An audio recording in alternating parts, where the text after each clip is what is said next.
개혁신당이 4개인가요? 세력들이 함께 모여가 신당을 했어요. 네. 잘했다고 보세요? 어떻게 보세요? 아니 저는 네. 처음부터 네, 네. 그 전에 이제 이준석 대표하고 그 네. 토크하고 네, 그럴 그러셨죠. 때도 네, 그때도 네. 제가 그런 조언을 좀 했었고 했었어요? 안 네. 된다 절대. 하면 안 된다. 난 그런 것은 바람직하지 않다고 생각한다. 근데 왜 이준석 대표는 그리고 그걸 이제 저 선택했을까? 방송에서도 몇 번 얘기를 했죠. 네, 그 네, 신중해야 된다고. 네. 뭐 근데 보니까 그 할 것 같더라고 제 느낌에. 느낌에. 그래가지고 저하고 좀 생각이 다르다는 다르다. 생각을 했는데 왜 그러냐면 좀 너무 3번에 집착하는 것 같아. 번호에. 그다음 외형을 확장하는데. 왜냐하면 사실은 외형을 확장해서 이번에 큰 정당을 만들고 예를 들어 몇십 석을 당선시키고 지역구에서 이렇게 하려면 거의 뭐 과거에 안철수 정도의 어떤 팬덤, 그러니까 막 50%에 육박하는 그런 바람이 엄청 세게 불어야 되고요. 지금은 뭐 신기루로 판명이 났지만 그 당시에는 대단했잖아요, 그렇죠. 사실은. 그 당시에는. 네, 그래서 그런 정도가 돼야 되고요. 그 다음에 지역적 기반이 확실히 어느 한쪽에 있어야 되고, 그 다음에 또 이게 뭐라고 해야 되나 이게 그 양쪽이 막 섞이면 쉽게 섞일 수가 없어요. 어느 한쪽을 좀 공략을 해야 되는데 사실은 이제 보수는 이게 그 분열이 잘 안 돼요. 보수는 분열이 잘 안 되는 데다가 이준석 대표가 보수를 대변하기에는 과거에 이제 박근혜라든가 뭐 어떤 그런 세력들을 만큼 되기에는 이제 뿌리가 좀 약하고 너무 이제 보수의 특징 자체가 연륜과 연령, 그다음에 고령화돼 있으니까 당원층이 그래서 그런 어떤 예의, 공경, 노인 공경 이런 걸 중시하잖아요. 그렇기 때문에 어떤 기득권을 존중하는 쪽이잖아요. 그러니까 아무리 이제 그 바람을 분다고 해도 젊은 층만 가지고는 좀 역부족인 거죠. 그래서 제가 볼 때는 애초에 사실은 그리고 시간이 너무 없었어요. 몇 달밖에 안 되잖아요. 그런데 이걸 다 해낼 수가 없어요. 그래서 사실은 제가 봤을 때는 그냥 비례 정당을 해서 개혁 보수끼리 몇 명이서 딱 해서 제대로 된 보수 정당을 하나 만들어 보겠다. 중도 보수 정당을. 그렇게 하면서 힘들더라도 꿋꿋이 간다. 그런데 지역구에 할 수 있는 여력이 지역구 하려면 돈도 많이 들잖아요. 그러니까 그것도 안 되고 그러니까 그냥 우리는 소박하게 비례로 그냥 간다라고 하면서 한 10명 정도가 비례 딱 해가지고 한 10명을 미리 딱 해서 우리 10명이 다 이렇게 간다. 그러면서 뽑아달라. 그리고 이렇게 가겠다 하면서 아젠다를 명확하게 내놓고 왜냐하면 젊은 사람들 그런 걸 중시하거든요. 아까 말씀드린 것처럼 젊은 사람들은 구체적인 아젠다를 중요하기 때문에 그 아젠다하고 담론은 몇 개를 제시를 해야 돼요. 그러면서 그 담론에 맞는 아젠다 딱 제시하면서 새로운 정치 느낌을 딱 주면 그러면 뭐 많이는 안 되더라도 비례를 한 대여섯 명 이렇게 가능하잖아요. 그러면 그거 가지고 하면 되거든요. 그러면서 정치를 그렇게 소박하게 시작하는 거죠. 근데 오히려 그게 훨씬 더 나을 거예요. 왜냐하면 국민들이 그런 걸 원하거든요. 그게 이제 지금 와서 얘기지만 그렇게 간다 했으면 이제 아젠다만 좀 저하고 합의가 되면 저는 그런 것도 괜찮겠다 생각을 했는데 당시 그랬었죠. 그런데 이제 이게 보니까 완전히 막 뭐 유호종 막 그 페미니스트 그 정당 뭐죠 이름 까먹었어요. 하여튼 새로 만든데. 하여튼 그 당도 들어오고.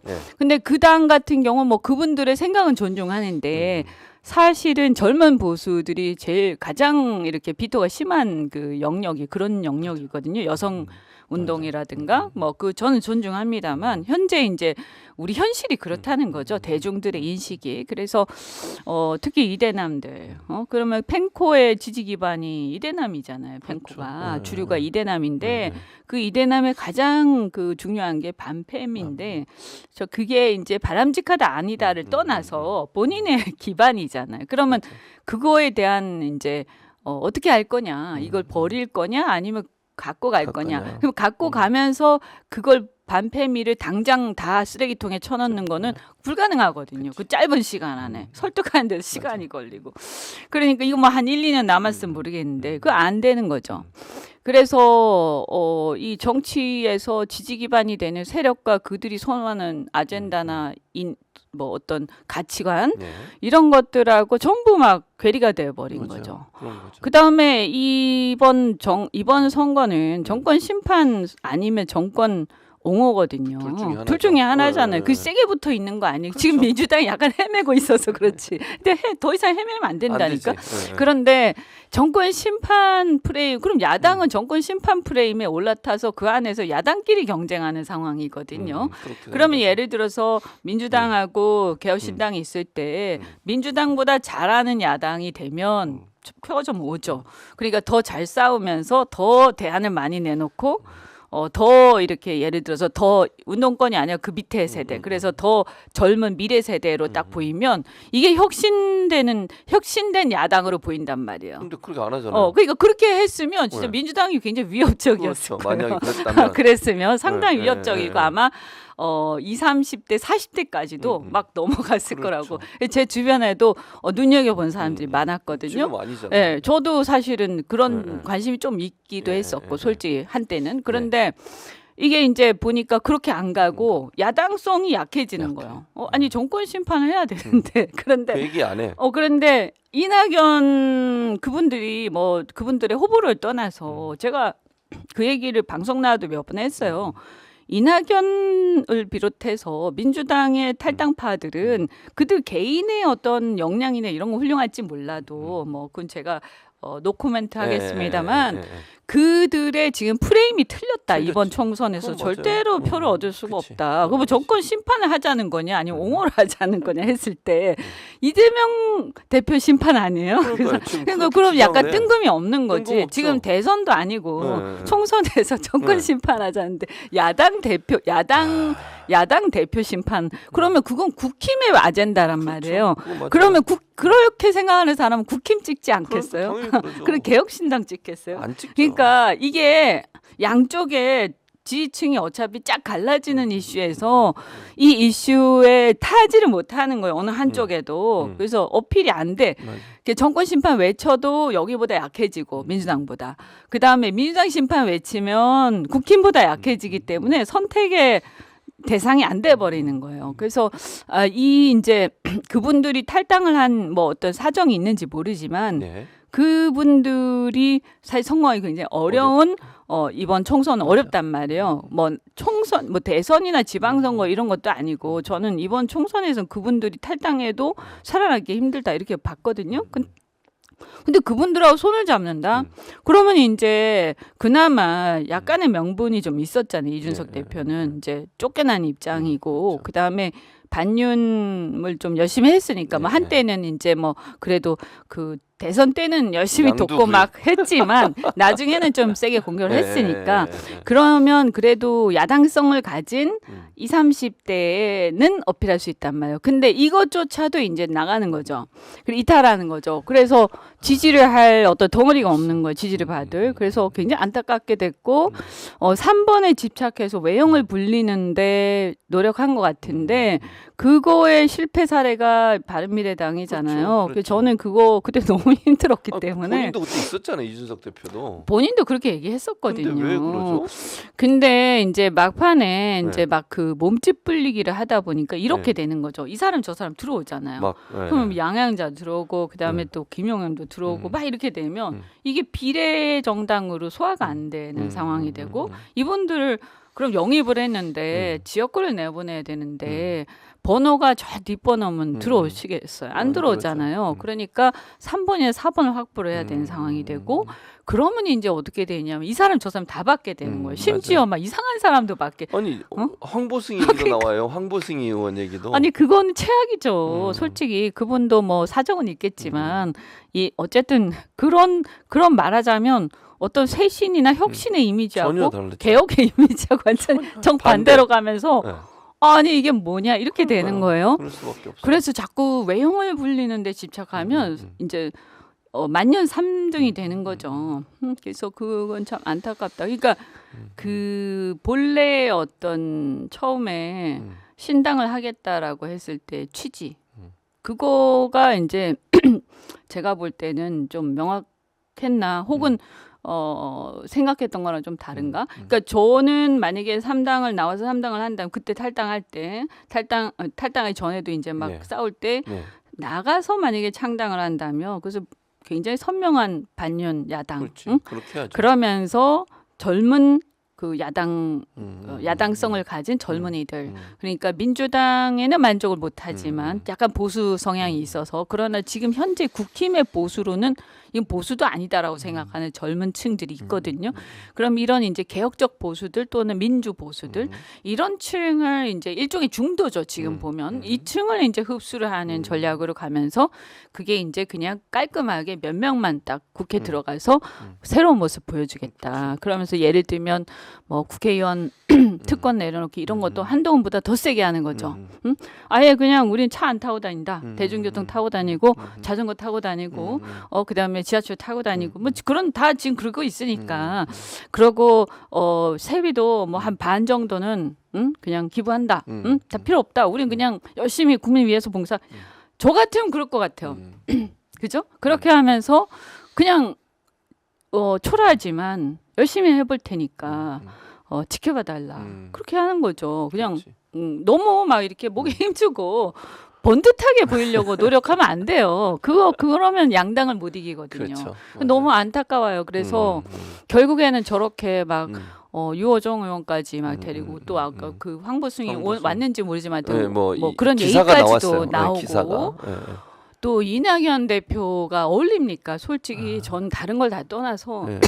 제가 문재인 정권 비판을 많이 했잖아요. 뭐 저는 그걸 부정할 생각이 없어요. 왜냐하면 여전히 어쨌든 그 부분에서 제가 했던 말 중에서 지금도 성찰해야 될 부분이 있다라고 저는 생각하기 때문에 근데 그때 가장 책임 있던 사람 중에 한 분이 이낙연 대표가 그분이 대표였고 민주당 또 국무총리였고 또 대표도 그래서 아니 이게 지금 어떻게 보면 지금 민주당에서 가장 책임이 있는 전 정권에 지금 국민의힘이 문재인 정권 막 공격하는데 전 정권에 가장 책임 있는 사람들은 민주당이 아니고요. 이재명 대표 쪽이 아니고 개혁신당에 있는 이낙연 그 세력들이에요. 그러니까 이분들이 이제 뭐 사실은 저한테 또 전화 오고 하셨는데 제 같이 입장에서는 하자고? 예, 예, 뭐 예. 그렇겠죠. 전 모르겠어요. 예, 저 안 예, 받았어요. 전화를 안 받았는데 그러셨군요. 제 입장에서는 예. 민주당의 이재명 대표나 이런 쪽은 오히려 문재인 정권 때 그런 거하고 좀 거리가 있지만 지금 개혁신당은 그분들이 완전히 주도적인 그 책임 있는 사람들 아닙니까? 그러면 국민들이 책임을 묻게 되면 거기다 일차적으로 묻게 된단 말이에요. 그러니까 이거는 지금 정권 심판 프레임을 걸 수가 없는 상황이 되기 때문에 야당으로서 선거할 수가 없는 거예요. 그러니까 이분들은 사실은 개개인은 되게 좋은 분들이세요. 저도 좀 알지만 그런데 그 점에 대해서 사실 이낙연 대표가 개혁신당을 할 거였으면 신당을 할 거였으면 또 양당 뭐 심판 이런 얘기 하잖아요. 기득권 심판을 얘기하던데 그러면 양당의 기득권을 교체하자 이런 얘기를 하려면 본인이 기득권이었을 때 했던 행동들과 그런 것들에 대해서 좀 허심탄회하게 한번 성찰을 하고 창당에 임했으면 조금 시간을 두고 그죠? 그랬으면 그러면서 좀 윤석열 정권 심판 맺히고 막 하면서 시간이 좀 더 있었어야 되지 않냐. 그런 게 그거 없이 이렇게 막 뚝딱뚝딱 하면 국민들이 공감할까 그런 생각이 들어요. 그래서 좀 안타깝다. 어쨌든 저는 지금 현재로서는 정권 심판 그리고 정권을 지키자 이 두 개로 크게 간다. 그렇죠. 지역구는 네, 지역구는 그렇게 간다. 이제 맞아요. 비례는 여지들이 좀 있는데 다양하게 지역구는 그렇게 갈 수밖에 없기 때문에 지금 뭐 선거제도가 안 바뀐 상태에서는 어쩔 수가 없다. 그렇지. 그래서 너무 큰 욕심을 안 부렸으면 좋았을 텐데 좀 그런 외형에 집착하다 보니 3번. 3번. 저는 이런 생각도 들어요. 그게 주변에 이게 당을 창당을 하다 보면 내 의사랑 달리 막 밀려가요. 그럴 수 있지. 그러니까 나는 이렇게 하고 싶은데 내가 이렇게 끌어들인 수많은 사람들을 책임을 져야 되잖아요. 음. 근데 그 사람들이 원하는 거는 지역구라도 출마하겠다 그렇죠. 아니겠어요? 맞아요. 그러면 번호 3번 해야 돼. 그리고 그 사람들이 나가서 또 협상도 하고 할 거 아니에요. 그럼 대표가 마음대로 못 하는 거예요. 그래서 어떤 면에서 보면 이준석 대표가 굉장히 힘들겠다. 아이고 젊은 사람이 그래도 열심히 뭐 여러 가지 단점도 있지만 열심히 하는데 저렇게 많은 걸 짊어지고 뭐 한다고 저런 고생을 할까? 너무 이제 그런 걸 좀 하지 않고 그냥 단촐하게 갔으면 좋았을 텐데. 그런 생각. 네. 그리고 이게 이게 그리고 그 이념적인 부분도 예. 저는 안 맞을 거라고 보거든요. 음. 그리고 이제 그 무임승차 이런 것도 네. 그건 저도 반대하거든요. 음. 무임승차 그거 취지는 뭔지 알겠는데 프레임이 안 맞거든요. 그죠? 아까 제가 노인 빈곤 이런 거를 해결해야 된다고 그랬잖아요. 그러니까요. 근데 그걸 민주당 출신들이 동의할 수 있을까요? 근데 여러 가지 앞으로 예. 아 정말 아마 제가 예. 뭐 일찌감치 이제 저는 창당하기도 전에 그냥 이제 톡 콘서트 하고 그냥 그랬었죠. 좀 제가 생각하는 대로 가기 힘들 것 같다 이래가지고 그냥 그만했는데 예. 그때 이렇게 보면 그 계속 있었던 사람들 있잖아요. 그러니까 특히 저는 천하람이라든가 아 이분들 정말 난감하겠다. 나올 수도 없고. 그렇죠. 그렇다고 자기가 주도해서 그러니까 예를 들어서 그렇다고 하더라도 자신들이 주도해서 그 상황을 극복할 수 있으면 괜찮아요. 그게 안 돼. 근데 보니까 이게 이 사람들의 인원수나 여러 가지 인프라가 이낙연 대표 쪽 사람들이 굉장히 많이 들어와 있는 거 아닌가요? 그 마음대로 못 할 거예요. 그분들 나이도 있고 그죠? 얼마나 그죠. 답답하겠어요. 그러니까.